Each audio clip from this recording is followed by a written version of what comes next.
Hello friends, welcome to Annie's vlogs. இந்த vlogல நம்ம என்ன பார்க்க போகிறோன்னா, நான் புரட்டாசி 4வது சனிக்கிழமை அத்தை இல்லை, ஸோ நான் தான் வந்து தளிகை ரெடி பண்ணியிருந்தேன். ஸோ அந்த தளிகை ப்ரிப்பரேஷன் வந்து எப்படி நான் பண்ணியிருக்கேன் அப்படின்ற வீடியோ தான் நம்ம இதில் பார்க்க போகிறோம். ஆனால் நான் கொடுக்க போகிற வாய்ஸ் ஓவர் வந்து இந்த தளிகை ப்ரிப்பரேஷன் வாய்ஸ் ஓவர் கிடையாது. நான் இது vlogன்றதுனால உங்களுக்கு ஒரு கதை சொல்லலாம் அப்படின்னு பிளான் பண்ணியிருக்கேன். என்னோட இந்த முயற்சி உங்களுக்கு பிடிச்சிருந்துச்சு அப்படின்னா நம்மளோட சேனலை சப்ஸ்கிரைப் பண்ணி என்னை சப்போர்ட் பண்ணுங்கள். நம்மளோட வீடியோஸ்க்கு ஒரு லைக் கொடுங்க. இதே நம்ம கண்டினியூ பண்ணலாமா அப்படின்ற உங்களோட கமெண்ட்ஸை வந்து எனக்கு கமெண்ட்ஸில் சொல்லுங்கள். நம்ம கதைக்குள்ளே போகலாம். என்ன கதை பார்க்க போகிறோம் அப்படின்னு பார்த்தீங்கன்னா, மணிமேகலை அப்படின்ற ஒரு காப்பியத்தோட ஒரு கிளை கதையான ஆப்புத்திரன் அப்படின்றவரை பற்றின கதை தான் நம்ம இப்போ பார்க்க போகிறோம். இந்த ஆப்புத்திரன் யார் அப்படின்னு தெரிஞ்சுக்கிறதுக்கு முன்னாடி, மணிமேகலை காப்பியத்திலேயே ஒரு முக்கியமான விஷயம், மணிமேகலை வந்து எல்லாருக்கும் பசி பிணி அப்படின்ற பிணி வந்து இருக்கக்கூடாது அப்படின்றத நினச்சாங்க. அதனால் அவங்க கையில் ஒரு அக்ஷய பாத்திரம் வச்சு எல்லாருக்கும் வயிறு நிறைய சாப்பாடு கொடுத்தாங்க.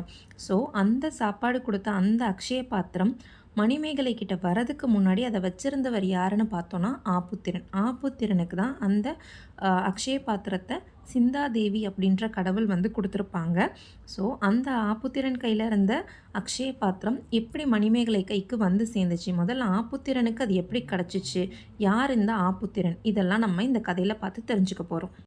வாரணாசி அப்படின்னு சொல்லப்படுற காசி மாநகரத்தில் அபஞ்சிகன் அப்படின்ற ஒரு அந்தனர் பிராமணர் வந்து வாழ்ந்துட்டு இருந்தார். அவரோட மனைவி பேர் சாலி. ஓகேவா, இவங்க கற்பு நெறி தவறிட்டாங்க. கற்பு நெறி தவறி கணவனுக்கு தெரியாமல் இன்னொரு ஆணோட தொடர்பு வச்சுருந்தாங்க. அதனால் அதுக்கு பரிசாக அவங்களுக்கு ஒரு குழந்தையும் கிடைக்குது. அதாவது கர்ப்பமாகறாங்க. கர்ப்பமானதுனால அவங்களுக்கு வந்து தான் செஞ்சது தவறு அப்படின்ற அந்த தவறு அப்படின்ட்டு தெரிஞ்சதுக்கப்புறம் அந்த குற்றத்துக்கு பிராயச்சித்தமாக அவங்க என்ன செய்யலாம் அப்படின்னு பார்த்துட்ருக்கும்போது அவங்க தீர்த்த யாத்திரை போகிறாங்க. எப்படி நம்ம தமிழ்நாட்டிலேருந்து காசிக்கு வந்து யாத்திரை போகிறோமோ அதே மாதிரி காசியில் வாழ்ந்துட்டுருக்கிற அவங்க கன்னியாகுமரிக்கு யாத்திரை வராங்க. ஸோ அந்த காலத்துலலாம் நடந்தே தானே வருவாங்க. ஸோ நிறைய ஊர் கடந்து நடந்தே வரும்போது அவங்களுக்கு ரொம்ப நாள் ஆகிடுது. ஸோ அவங்களோட பிரசவ காலம் அப்படின்றது வந்துடுது. ஸோ அவங்க வந்து ஒரு ஆண் மகவை ஈன்றெடுக்கிறாங்க. அந்த ஆண் மகனை வந்து அவனுக்கு வேணுன்ற அளவுக்கு பால் கொடுத்து குழந்தை தூங்குனதும் பக்கத்தில் ஒரு தோட்டம் இருக்குது. அந்த தோட்டத்தில் அவங்க விட்டுட்டு வந்துடுறாங்க. நம்ம செஞ்ச தப்பின் அடையாளம் தான் இந்த குழந்தை. அதனால் அந்த தப்பையும் நம்ம கழிக்கணும்னு தான் இந்த யாத்திரை வந்திருக்கோம். அதனால் இந்த குழந்தையும் நமக்கு வேண்டாம், யாராவது வேணுன்றவங்க எடுத்து வளர்த்துக்கட்டும் அப்படின்னு சொல்லிட்டு அந்த குழந்தைய அந்த தோட்டத்திலேயே விட்டுட்டு வந்துடுறாங்க. குழந்தை என்ன பண்ணும், சாப்பிடும் தூங்கும். அதுதான் அதோட இனிஷியல் காலத்தில் பண்ணிகிட்ருக்கோம். அதனால் வந்து ஒன்ஸ் அந்த தூங்கி எந்திரிச்சதுக்கப்புறம் திரும்ப பசி வந்துடுது, குழந்தை அழுகுது, அம்மா கூட இல்லை. அப்போ என்ன ஆகுதுன்னா, அந்த தோட்டத்தில் ஒரு பசுமாடு மேய்ஞ்சிட்ருக்கு. இந்த குழந்தையோட அழுக்குரல் அந்த பசுமாட்டுக்கு கேட்குது. அதனால் என்ன பண்ணுதுன்னா, அந்த பசுமாடே வந்து அந்த குழந்தைக்கு தானே பால் கொடுக்குது. இதே மாதிரி ஒரு வார காலம் நடக்குது. இதுக்கப்புறம் ஒரு நாள் என்ன ஆகுதுன்னு பார்த்தோன்னா, வயனங்கோடு அப்படின்ற ஊர்லேருந்து பூதி அப்படின்ற ஒரு பிராமணர் வந்து அந்த வழியாக போயிட்டுருக்காரு. அவரோட மனைவியோட போயிட்டுருக்கும்போது தோட்டத்தில் குழந்தை அழுகிற சத்தம் கேட்குது. எங்கடா குழந்தை அழுகிற சத்தம் கேட்குதுன்னு கணவனும் மனைவியும் பார்த்துட்டே வராங்க. அப்போது அந்த குழந்தையோட அழுக்குரல் கேட்டு அந்த பசு வந்து அந்த குழந்தைக்கு பால் கொடுக்குறத பார்த்துட்டு, என்ன பசு பால் கொடுக்குது, அம்மா பால் கொடுக்காம அப்படின்னு சொல்லிட்டு அவரோட மனைவி கேட்டதுக்கு, அந்த குழந்தைய அவங்க அம்மா விட்டுட்டு போனதுனால தான் அந்த பசு வந்து அந்த குழந்தைக்கு பால் கொடுக்குது அப்படின்றத பார்த்துட்டு, இந்த குழந்தை அப்படின்னா அனாதையா அப்படின்ட்டு அந்த மனைவி கேட்குறதுக்கு, இல்லை அந்த குழந்தை இனிமேல் அனாதை இல்லை, அந்த குழந்தைக்கு நாம தான் அப்பா அம்மா, நமக்காக தான் அந்த குழந்தை வந்து இங்கே வந்து சேர்ந்துருக்கு அப்படின்னு சொல்லி அவங்க 2 பேரும் இந்த குழந்தைய எடுத்துகிட்டு போய் வளர்க்குறாங்க. இப்படியே 5 வருஷ காலம் அவங்க வளர்க்குறாங்க. ஸோ பிராமணர்கள் எல்லாம் வந்து உபநயனம் அப்படின்ற பூநூல் சடங்கு பண்ணுவாங்க இல்லையா. பூநூல் சடங்கு பண்ணுறதுக்கு முன்னாடி என்ன பண்ணுவாங்கன்னா, அந்த குழந்தைக்கு தேவையான கல்வியை கொடுப்பாங்க. அதாவது வேத மந்திரங்கள் எல்லாம் வந்து அவங்களுக்கு சொல்லி கொடுப்பாங்க. அந்த மாதிரி வேத மந்திரங்கள் எல்லாம் அந்த குழந்தைக்கு சொல்லி கொடுத்துட்ருக்காங்க.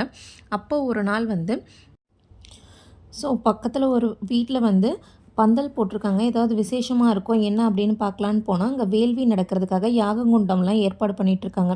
அந்த யாகத்தில் கொடுக்கறதுக்காக பலி கொடுக்கறதுக்காக வந்து ஒரு பசுவையும் அங்கே கட்டி போட்டிருக்காங்க. பசுவின் பால் குடித்து வளர்ந்ததுனால தான் இவனுக்கு அந்த பூதி அப்படின்ற முனிவர் வந்து என்ன பண்ணுறாருன்னா ஆப்புத்திரன் அப்படின்ற பேர் வச்சு வளர்த்துட்டு வராரு. ஆனால் இவன் பசுவோட பால் குடித்து வளர்ந்த ஆப்புத்திரனுக்கு இந்த பசுவை வேள்வியில் பலி கொடுக்கறது பிடிக்கல.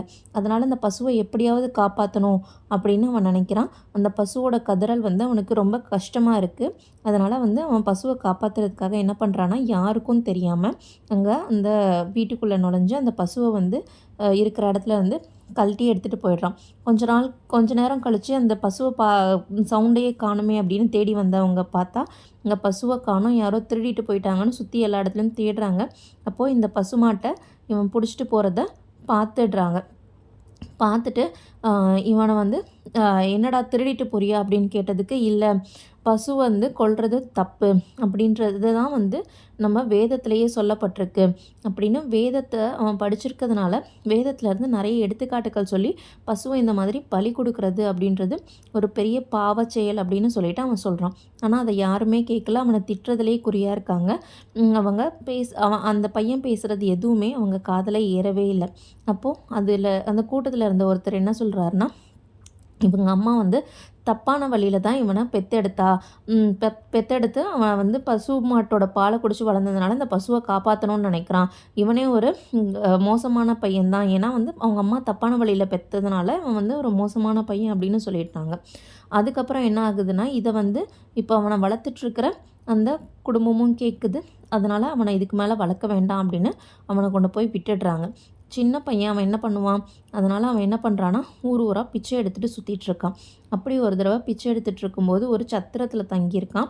அந்த சத்திரத்தில் நிறைய பேர் வந்து இதே மாதிரி பசியோடு இருக்கிறத பார்க்கும்போது அவன் பிச்சை எடுத்து அவனுக்கு கிடைக்கிற சாப்பாட்டில் அங்கே பசியோடு இருக்கிற வயசானவர்கள், வியாதியுற்றவர்கள், கை கால் இழந்தவர்கள், இந்த மாதிரியான மக்களுக்கு வந்து அவனும் பங்கிட்டு கொடுத்து அவனுக்கு கிடைக்கிறத அவங்களுக்கும் பகிர்ந்து கொடுத்து அவன் சாப்பிட்டுட்ருக்கான். ஒரு நாள் என்ன ஆகுதுன்னு பார்த்தோன்னா, யாருக்குமே சாப்பாடே கிடைக்கல. பிச்சை எடுத்துகிட்டு இருந்த யாருக்குமே சாப்பாடு கிடைக்கவே இல்லை. இவனுக்கும் எந்த சாப்பாடும் கிடைக்கல. நமக்கு கிடைக்கலனாலும் பரவாயில்ல, இப்படி பசியால் மீதி பேரெல்லாம் வாடிட்டுருக்காங்களே அப்படின்ட்டு அவங்களுக்கு சாப்பாடு கிடைக்கிறதுக்கு என்ன பண்ணலாம் அப்படின்னு பார்க்கும்போது அங்கே பக்கத்தில் சிந்தாதேவி அப்படின்ற ஒரு கடவுளோட கோயில் இருக்குது. அதை பார்க்குறான். சிந்தாதேவி அப்படின்றது கலைமகளோட பேர் தான், சரஸ்வதியோட பேர் தான். ஸோ அந்த சரஸ்வதி தேவி கிட்ட போய் வேண்டுறான். இந்த மாதிரி மக்கள் எல்லாம் பசியால் ரொம்ப கஷ்டப்படுறாங்க, அதனால் தயவு செஞ்சு நீங்கள் மனசு இறங்கி வாங்க, இவங்க பசிப்பினியை போக்குறதுக்கு ஏதாவது ஒரு வழி பண்ணுங்க அப்படின்னு சொல்லிட்டு சிந்தாதேவி கிட்ட போய் ஆப்புத்திரன் தனக்கு சாப்பாடு வேணும்னு கேட்காம மற்ற பசியால் வாடுறவங்க எல்லாருக்காகவும் கேட்குறதுனால சிந்தாதேவி மனசு இறங்கி என்ன பண்ணுறாங்கன்னா அவனுக்கு ஒரு அக்ஷய பாத்திரத்தை பரிசாக கொடுக்குறாங்க. அந்த அக்ஷய பாத்திரத்தில் அன்னம் விட்டுட்டு வந்தால் அந்த அன்னம் வந்து பெருகிட்டே இருக்கும். அவங்க அவன் யாருக்கெல்லாம் நினைக்கிறானோ அவங்களுக்கெல்லாம் சாப்பாடு கொடுக்கலாம் அப்படின்னு சொல்கிறாங்க. அதனால் என்ன ஆகுதுன்னா அவன் நிறைய பேருக்கு உதவி செய்கிறான். சாப்பாடு வேணும், பசியால் வாடுறாங்க அப்படின்னு தெரிஞ்சால் அவங்களுக்கு ஓடி போய் இவன் சாப்பாடு கொடுக்குறான். அதனால் என்ன ஆகுதுன்னா அவனுக்கு நிறைய புண்ணியம் சேர ஆரம்பிக்குது. தேவர்களோட தலைவனான தேவேந்திரன் அவருக்கு வந்து இந்த மாதிரி இவனுக்கு புண்ணியம் அதிகமாயிட்டே போகுது, எங்கே நம்ம பதவிக்கு ஆபத்து வந்துருமோ அப்படின்னு அவர் இவனோட புண்ணிய கணக்கை தடுக்கணும் அப்படின்னு பார்க்குறாரு. அப்போது அந்த ஊரில் வந்து இந்த மாதிரி பசியால் மக்கள் வாடுறாங்க அப்படின்றதுனால தானே இவன் வந்து அவன்கிட்ட இருக்கிற அக்ஷய பாத்திரத்தில் சாப்பாடு போட்டு வச்சு எல்லாருக்கும் சாப்பாடு கொடுத்து புண்ணியத்தை சேர்க்குறான். அப்போது மக்களுக்கெல்லாம் சாப்பாடு இருந்துச்சுன்னா இவன்கிட்ட வந்து யாரும் சாப்பாடு வாங்க மாட்டாங்க, அப்போ அவனுக்கு புண்ணியம் கிடைக்காதுல்ல அப்படின்னு சொல்லி பிளான் பண்ணி என்ன பண்ணுறான்னா அந்த ஊரில் நல்லா எல்லாருக்கும் நிறைய செல்வம் கிடைக்கிற மாதிரி, அதாவது நிறைய நல்ல மழை வருது, இது முப்போகம் விளையுது அப்படின்னு சொல்லுவாங்கள்ல. ஸோ அந்த மாதிரி நல்ல விளைச்சல் இருக்குது. ஸோ எல்லாருமே செல்வந்தர்களாக இருக்காங்க, யாருக்குமே பசி பிணி அப்படின்றது இல்லை. அப்போ இவன்ட்டு இருக்கிற அக்ஷய பாத்திரத்தை யூஸ் பண்ணுறதுக்கான ஒரு காலமே கிடைக்க மாட்டேங்குது. அதனால் அவன் என்ன பண்ணுறான்னா ஒரு ஊராக கடந்து போகிறான். எந்த ஊரில் பசியால் யார் வாடுறாங்களோ அவங்களுக்கு வந்து சாப்பாடு கொடுக்கலாம் அப்படின்னு போயிட்டே இருக்கும்போது பார்த்தோன்னா அப்படி போயிட்டே இருக்கும்போது ஜாவகத்தீவு அப்படின்ற ஒரு தீவில் ரொம்ப பசிப்பினி பஞ்சம் தலைவிரிச்சு ஆடுது அப்படின்ற சில வழிப்போக்கர்கள் வந்து சொல்கிறாங்க, அதை கேள்விப்படுறோம். அதனால் நம்ம அங்கே இருக்கிற மக்களோட பசியை தீர்க்கறதுக்காக அங்கே போகலாம் அப்படின்ட்டு கிளம்புறான். ஸோ ஜாவகத்தீவு அப்படின்றது இப்போ இருக்கிற ஜாவா பகுதி, இந்தோனேஷியாவில் இருக்கிற ஜாவா பகுதி தான். அதனால் தமிழ்நாட்டிலேருந்து போகும்போது அவன் என்ன பண்ணுறான்னா மரக்கலம் ஏறி, தட் இஸ் அந்த களத்தில் இருந்த கப்பல் ஏறி போகிறான். அப்படி கடலில் போயிட்டுருக்கும்போது என்ன ஆகுதுன்னு பார்த்தோன்னா ரொம்ப பெரிய புயல் வர மாதிரி இருக்குது. அதனால் என்ன பண்ணுறாங்கன்னா கப்பலோட அந்த பாயை இறக்கி விட்டுட்டு பக்கத்தில் இருக்கிற மணிப்பல்லவம் அப்படின்ற தீவில் தங்கிட்டு இந்த புயல் போனதுக்கப்புறம் நம்ம திரும்ப கிளம்பி போகலாம் அப்படின்ட்டு முடிவெடுக்கிறாங்க. அதனால் அந்த மணிப்பல்லவம் தீவில் எல்லாரும் அந்த கப்பலில் வந்த பயணிகள் எல்லாமே ரெஸ்ட் எடுக்கிறாங்க. ரெஸ்ட் எடுத்துகிட்டு இருக்கும்போது எல்லாரும் ஏறிட்டாங்க, ஆப்புத்திரனும் வந்துட்டான் அப்படின்னு நினச்சிட்டு என்ன பண்ணுறாங்கன்னா அந்த கப்பலை எடுத்துகிட்டு கிளம்பிடுறாங்க. பார்த்தா அவன் வந்து அங்கேயே வந்து மாட்டிக்கிறான். அந்த மணிப்பல்லவ தீவில் யாருமே இல்லை. யாராவது இருக்காங்களா, இங்கே யாருக்காவது சாப்பாடு தேவைப்படுதா, நம்ம போய் கொடுக்கலாமா அப்படின்னு உள்ளே போய் தேடி பார்க்குறான். அங்கே யாருமே இல்லை. அந்த மணிப்பல்லவ தீவில் யார் இருக்காங்கன்னா மணிமேகலா தெய்வம் வந்து குடியிருக்கு. ஸோ அந்த மணிமேகலா தெய்வம் வந்து நான் இந்த மணிமேகலா தெய்வம் கிட்ட போய் முறையிடுறேன், நான் வந்து இந்த தீவில் இப்படி மாட்டிக்கிட்டேனே, நான் வந்து மக்களோட பசிப்பினியை போக்கணும்னு நினச்சி ஜாவகத்தீவுக்கு போகணும்னு நினச்சேன். இப்போ நான் இங்கே மாட்டிக்கிட்டதுனால அங்கே போய் அவங்களோட பசியை என்னால் தீர்க்க முடியலையே அப்படின்னு வருத்தப்படுறான். இனிமேல் இந்த அக்ஷய பாத்திரம் எனக்கு வேண்டாம், நான் உண்ணா நோன்பிருந்து என்னோட உயிரை நான் இங்கேயே மாச்சிக்கிறேன் அப்படின்னு அவன் முடிவுக்கு வந்துட்டான். அதனால் அங்கே இருக்கிற ஒரு குளம், அந்த குளத்தில் வந்து அந்த அக்ஷய பாத்திரத்தை போட்டுடலாம் அப்படின்னு அவன் நினைக்கிறான். அந்த குளத்தோட பேர் கோமுகி அப்படின்ற குளம். ஓகேவா? அந்த குளத்துலேருந்து தான் மணிமேகலைக்கு அக்ஷய பாத்திரம் கிடைக்கும். அந்த குளத்துல இருந்து அந்த பாத்திரம் வந்து வருஷத்துக்கு ஒரு தடவை மேலே எழும்பி வரும். அப்படி வரும்போது அந்த பாத்திரத்தை வந்து ஒரு நல்ல தயால குணம் படைச்சு இந்த மாதிரி மற்றவங்களுக்கு உதவி செய்யணும் அப்படின்னு நினைக்கிற ஒரு நல்ல உள்ளம் படைச்ச ஒரு மனுஷங்க கிட்ட வந்து இது போய் சேரணும் அப்படின்னு சொல்லிட்டு வேண்டுதல் வச்சுட்டு அந்த பாத்திரத்தை வந்து அந்த கோமுகி குளத்துக்குள்ளே போட்டுட்டு அவனும் வந்து உண்ணா நோன்பிருந்து இறந்து போயிடுறான். இந்த ஆப்புத்திறன் குழந்தையாக இருக்கும்போது தனக்கு வந்து ஒரு பசு வந்து பால் கொடுத்து தான் தன்னோட பசிப்பினியை வந்து போக்குச்சு. ஆனால் நம்மளால் இப்போ யாருக்குமே உதவி இல்லையே அப்படின்ற அந்த மன உளைச்சலையே அந்த பசு கொடுத்த அந்த பால் அதை நினச்சிக்கிட்டே வந்து அவன் தன்னோட உயிரை வந்து அந்த இடத்துல விட்டுடுறான். அதனால என்ன ஆகுது அப்படின்னா அவனோட அடுத்த ஜென்மத்தில் அவன் வந்து ஜாவக நாட்டிலேயே வந்து ஒரு பசுவோட வயிற்றில் கூடலின் விளைவால் இல்லாமல் ஒரு பொன் முட்டையால் கருத்தரித்து அந்த பசு மூலமாக வந்து ஒரு மனுஷனாக அந்த பசு ஈன்றெடுத்து அப்படி வந்து ஒரு விசேஷமான குழந்தையாக வந்து அவன் அந்த ஜாவகத்தீவிலேயே பிறக்கிறான். அவனுக்கு வந்து புண்ணியராஜன் அப்படின்ற பேர் வச்சு வளர்க்குறாங்க. இதுதான் வந்து ஆப்புத்திறனோட கதை. அந்த ஆப்புத்திரனோட அடுத்த ஜென்மமான அந்த புண்ணியராஜன் அப்படின்ற பிறவி பிறக்கும்போது அந்த ஊரில் நிறைய நல்ல சகுனங்கள் வந்து கிடைக்கிது. ஸோ இந்த ஊரில் யாரோ ஒரு புண்ணியாத்மா வந்து பிறந்திருக்கு அப்படின்னு சொல்லி தான் அந்த குழந்தையை வந்து கண்டுபிடிக்கிறாங்க. கண்டுபிடிச்சி அந்த குழந்தைக்கு புண்ணியராஜன்னு பேர் வச்சு வளர்க்குறாங்க. அந்த குழந்தை பிறந்ததுனால அந்த ஜாவக நாட்டில் இருந்த வறுமையெல்லாம் போய் வளமான நாடாக வந்து அந்த ஜாவக நாடு மாறுது.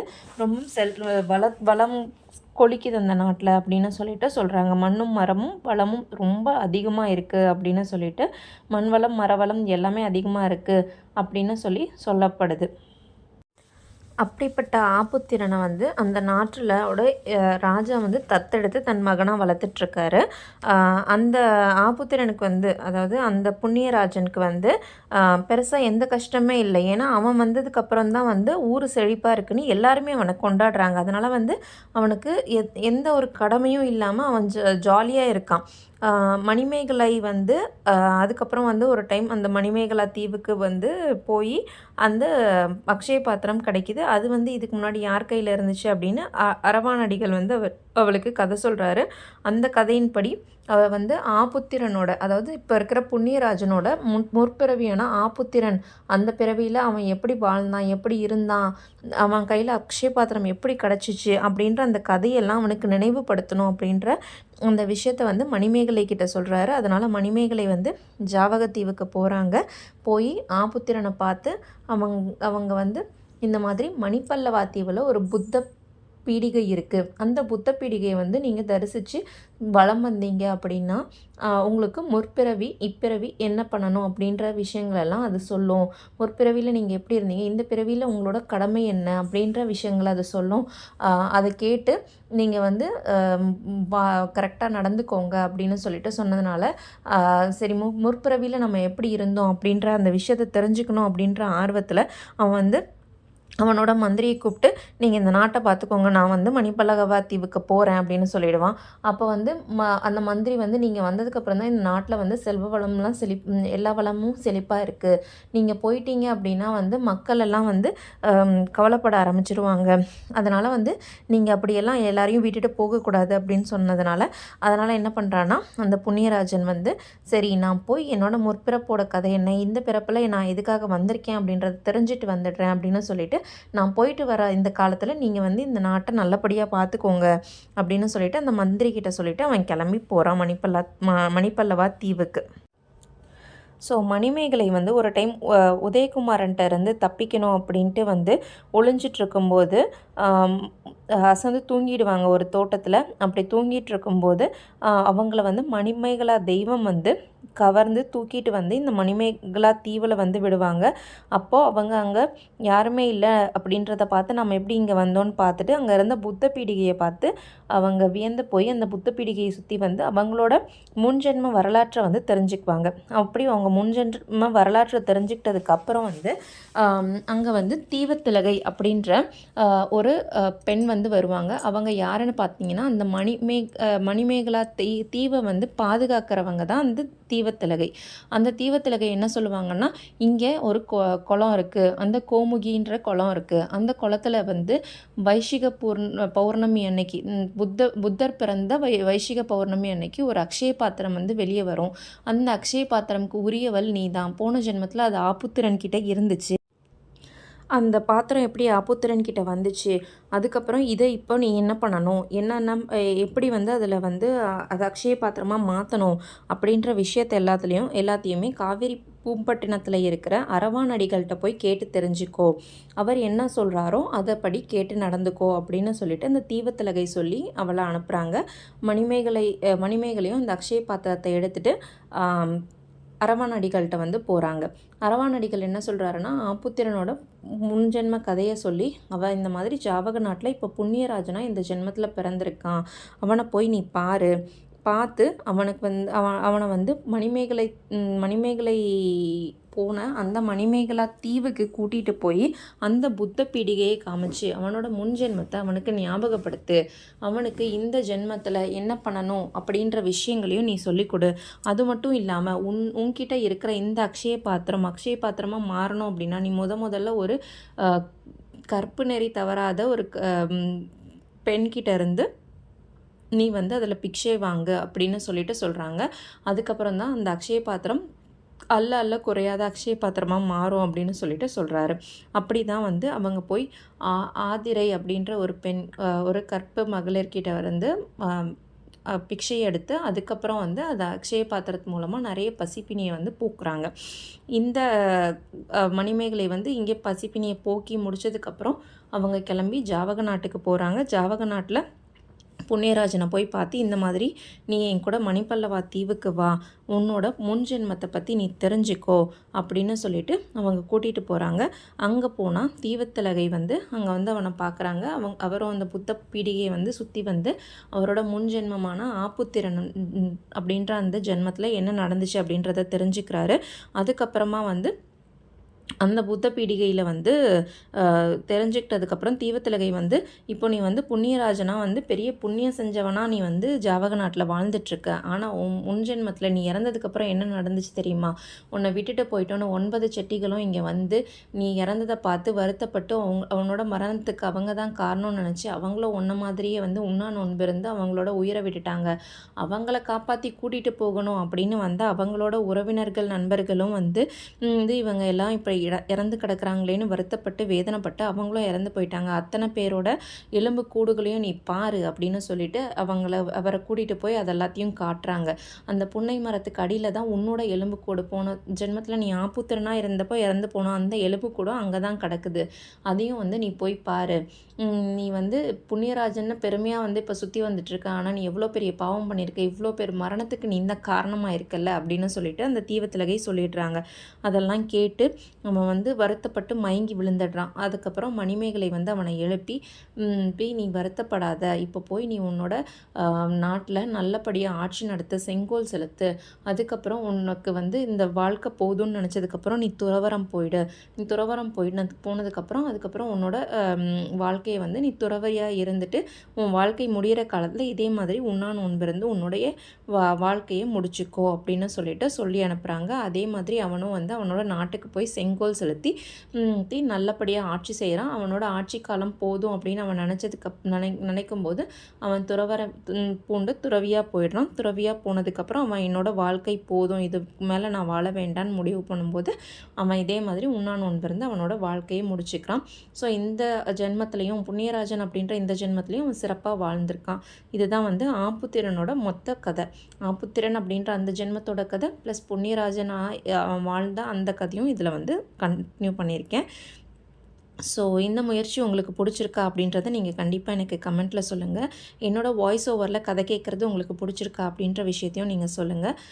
இதே மாதிரி மணிமேகலையில் இருக்கிற கிளைக்கதைகள், மணிமேகலையோட மெயின் ஸ்டோரி இதையே வந்து நம்ம தொடர்ந்து கண்டினியூ பண்ணலாமா அப்படின்ற ஒரு விஷயத்தையுமே வந்து நீங்கள் எனக்கு கண்டிப்பாக சொல்லுங்கள். ஒருவேளை உங்களுக்கு வேறு ஏதாவது கதை வேணும் அப்படின்னு நினச்சிங்கன்னா அந்த கதை என்ன அப்படின்றதையும் நீங்கள் கமெண்ட்டில் ஷேர் பண்ணிக்கோங்க. இந்த மாதிரி வ்ளாகுக்கு ஒரு கதை வாய்ஸ் ஓவர் வந்து இது வரைக்கும் யாரும் கொடுத்து நான் பார்க்கல. யூடியூப்பில் இதுதான் ஃபர்ஸ்ட் டைம் அப்படின்னு நான் நினைக்கிறேன். இந்த முயற்சி உங்களுக்கு பிடிச்சிருக்கா அப்படின்றத கண்டிப்பாக நீங்கள் எனக்கு தெரியப்படுத்துங்க. ஒருவேளை இந்த முயற்சி உங்களுக்கு பிடிச்சிருந்துச்சு அப்படின்னா நீங்கள் வந்து என்னோடய சேனலை லைக் பண்ணுங்கள், ஷேர் பண்ணுங்கள், சப்ஸ்கிரைப் பண்ணுங்கள், கமெண்ட் பண்ணுங்கள். உங்களுக்கு அடுத்தது எப்படி வந்து கதை வேணும், என்ன மாதிரியான vloggings வந்து இந்த மாதிரி கதை வடிவில் கொண்டு போகலாமா இல்லை வேண்டாமா அப்படின்றதையும் நீங்கள் தெரியப்படுத்துங்க. Thank you friends. Thanks for supporting me. Keep வாட்சிங் மை சேனல். தேங்க்யூ.